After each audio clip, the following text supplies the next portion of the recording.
Sylvia Plath named herself Lady Lazarus. Now I know Sylvia Plath, not even close, but she doesn't own the trademark on Inglorious Resurrection. When it comes to lives, I'm sure I've used up 8 of 9. Unsure of what to do with all this borrowed time.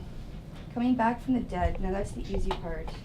Bloody bed sheets thrown aside, a mockery of all this pride. Degradation for all to see, one step closer to transparency. I'm awfully good at it. Starting again. Choreographed dance I've mastered. Saying by rote the same old lines, recycled, previously worn, contrite. Did Lazarus want to stay attuned, snug in the arms of no hope left, in a docile place behind the finish line? Comfortable stillness, approachable nothing. No one asked it, they. Too focused on the miracle, the big event. Not much glamour in growing old.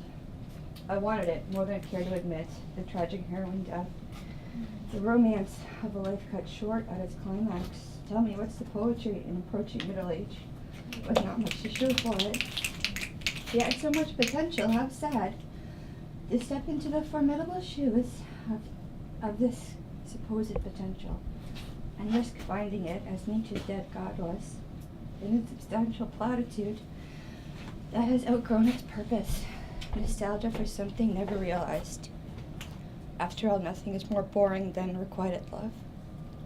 Better it remain just out of reach. Let Lazarus lie, dream of what could have been. The sun is too bright outside, too many onlookers, each one with an opinion of how the salvaged life should look. A heroine death, that's easy, any idiot can do it. But what to make of this, when the poison leaks out and the mind finally clears, and it turns out all you know, until now, was as Plato's shadows on a cave wall, and your sense of self unravels and you almost yearn for the hell you've known for so long.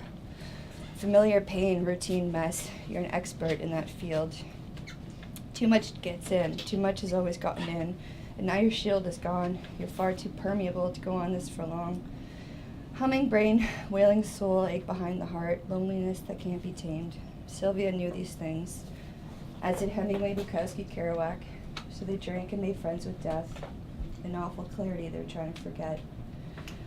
All I know is my soul thing beats wings against my ribcage, a blackbird with no purpose, lost before taking flight. Hemingway said writing is easy. Just sit at a typewriter and bleed. So I shed myself, pour myself on these keys. But the blackbird gets more frenzied, seeking out a truth that can't be known in this life. So I soldier on, attempt a chronology of crisis, try to weave the sad, pathetic, degrading moments into some sort of poetry. As if poetry can save this squandered life, redeem me for all the hurt I've caused, make amends to the casualties of my many years' race, away from that monstrous thing, the unnameable dark that trails me closer to my shadow. Tired of waxing philosophical, back to do with this half-desired time. I do what many do, get a tattoo. In the middle of the battlefield, with a brain that takes me relentlessly where I don't want to be, my body at least is mine to brand as I please.